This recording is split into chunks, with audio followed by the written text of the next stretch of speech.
Grüß dich, and greetings from Binghamton, New York.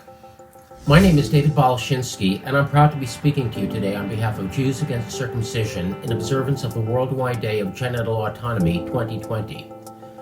I'd like to begin by clarifying what we're for and what we're against, since the name Jews Against Circumcision is actually a misnomer. It would be more accurate to call ourselves Jews Against Forced Circumcision. While it's fair to say that we don't approve of any medically unnecessary genital surgery, we recognize that the same principle that gives people the right not to have their genitals cut or surgically altered without their consent also gives them the right to choose elective genital surgery for any reason they might have, provided they're adults and capable of exercising informed consent. There could be any number of reasons why people might willingly undergo cosmetic genital surgery. One of them is undoubtedly nothing more than internalized self-hatred, because the natural anatomy of human genitalia, whether female, male, or intersex, is so often stigmatized. In the case of women, at least in the United States, this phenomenon, known as labiaplasty, actually seems to be increasing. Another reason closely related to this is the pressure to conform to cultural norms. Again, in the United States, several of the rationalizations for male genital cutting that are most frequently given fall into this category. So he won't be made fun of in the locker room, we are often told. A man who has escaped forced circumcision at birth could still succumb to pressure like this in adulthood.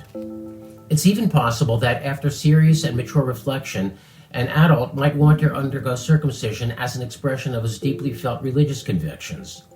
What matters in all of these cases, though, is that in a society that respects fundamental, universal human rights, the decision to have part of a person's genitals removed is a decision that belongs to that individual himself and no one else. It's his body, his choice. What matters equally is that performing any medical treatment when there is nothing to treat is considered malpractice and unethical. And when the treatment is a surgery that permanently removes a functional part of a person's body, the harm is immeasurably greater because it is irreversible. Amputating a perfectly healthy body part is a harm in and of itself. It is not a cure, but an assault. And when infants and children are deprived of their right to refuse the permanent removal of a part of their genitals, that is when genital cutting, by any name you want to call it, is a human rights violation. So it's not genital surgery that Jews Against Circumcision is against, but forced genital surgery. It's not circumcision that we're against, but forced circumcision.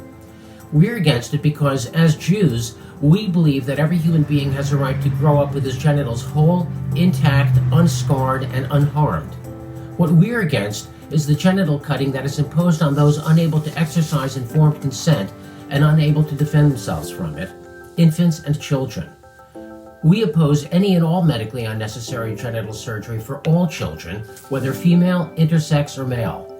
We believe that the right of bodily self-ownership, which necessarily includes the right of genital autonomy, is a universal and fundamental human right that transcends every conceivable group identification.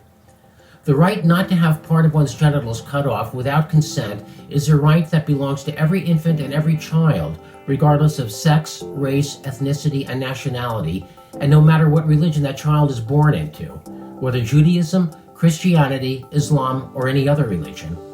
As Jews, we believe that the right of bodily self-ownership is the most basic and important human right there is. What's more, we're not just supporters of the right of genital autonomy, but believe that we have a moral obligation to defend that right on behalf of those who can't defend it themselves. As we see it, the moral obligation to actively oppose genital cutting is intrinsic to our self-concept of who we are as Jews. This obligation comes from the principle of tikkun olam, which is typically translated as repairing the world. Although tikkun olam is originally a religious concept, it is also deeply ingrained in secular Jewish thought, philosophy, ethics, and culture. It is a moral imperative that impels followers of Judaism and secular Jews alike to strive to leave the world better than we found it. That is why the Brit Milah is increasingly being replaced by the Brit Shalom among religious Jews. It is why so many secular Jews are actively working to end all forced genital cutting. Jews Against Circumcision is against all forced genital cutting not in spite of our being Jewish, but because we are Jewish. As many of you know, the Worldwide Day of Genital Autonomy commemorates the 2012 Cologne court ruling that recognized that forced circumcision constitutes a grievous bodily harm to the child who is subjected to it. The notion that genital autonomy is a universal right is reflected in the fact that this commemoration is observed all over the world by those who value human rights and human dignity above all else. It reflects the powerful idea that every child, no matter where that child is born, no matter who that child's parents are, no matter who or what that child's parents worship or pray to, no matter what tribe, ethno-linguistic group, clan, ethnicity, race, people, religion, or nationality that child is born into, that child is first and foremost a human being, a member of the human race. The fundamental rights that we recognize as human rights aren't adjuncts to being human, but intrinsic to being human. They aren't severable, and they aren't conditional. They don't belong to some, but not to others. They don't belong to infants and children of one sex, but not to infants and children of another or indeterminate sex. They belong to every infant, every child, every human being the world over. Unfortunately, as history all too often demonstrates, the existence of a right is no guarantee that that right will be respected. At this moment, hundreds of millions of girls and women and 1 billion boys and men around the world are living with the scars and the damage of forced genital cutting. Who knows how many intersex individuals around the world are living with the trauma of having had binary sexual assignment surgery imposed on them without any need for it and without their wanting it. That is why the Worldwide Day of Genital Autonomy exists. Not to encourage parents, religious leaders, medical professionals, and legislatures to grant the right of genital autonomy to every child. How can one grant to children a right they're born with? Rather, is to demand respect for the right of genital autonomy that, by virtue of being human, every child already has. Here again, in the worldwide campaign for genital autonomy, we see the same impulse as that of tikkun olam, repairing the world.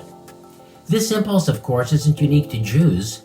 It motivates people of all cultures and religions, and of course freethinkers, who recognize that freedom, dignity, and self-determination are universal values and who feel themselves called to fight for universal human rights.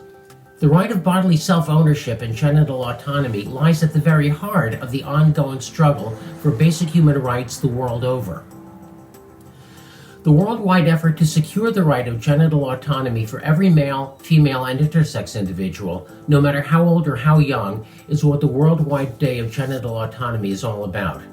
That is why Jews Against Circumcision is proud to join our brothers, sisters, and non-binary siblings of all faiths, all ethnicities, and all nationalities in participating in this international event. And that's why we encourage you on this day, and every day, to defend that most basic and essential human right, the right of genital autonomy. Thank you.